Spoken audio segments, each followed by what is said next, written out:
yesterday, your foreign minister said you would block the aid that the European Union wants to give to Ukraine at this particular time. And I wonder how you, a country that is, you have been invaded by Russia, you know what that is like, why you do that. First of all, thank you very much for the possibility to have that conversation. One small additional remark. 17 years in power and 16 years in opposition. That's equally important.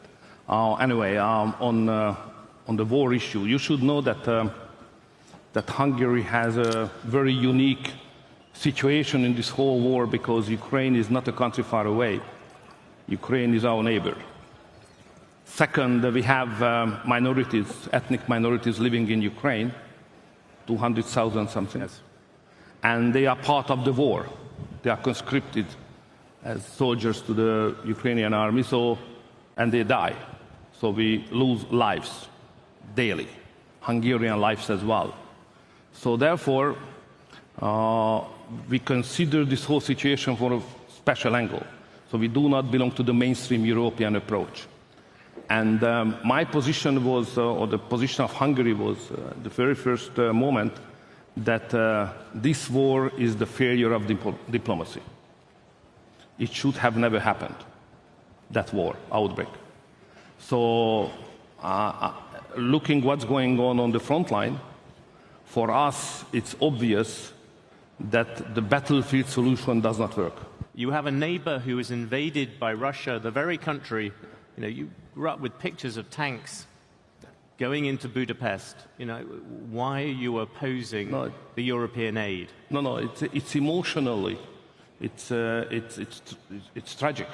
So all of our heart is with the Ukrainians.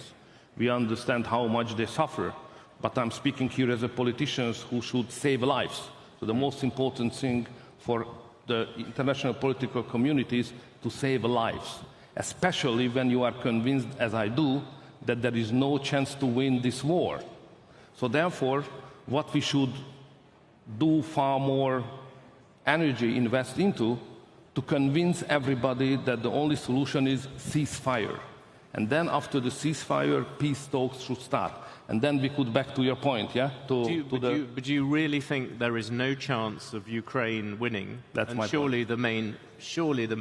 They stand very little chance of winning without the aid which you are currently blocking. No, my position is that looking at the reality, looking at the figures, looking at the surroundings, looking at the fact that NATO is not ready to send troops, it's obvious that there is no victory for poor Ukrainians on the battlefield. That's my position.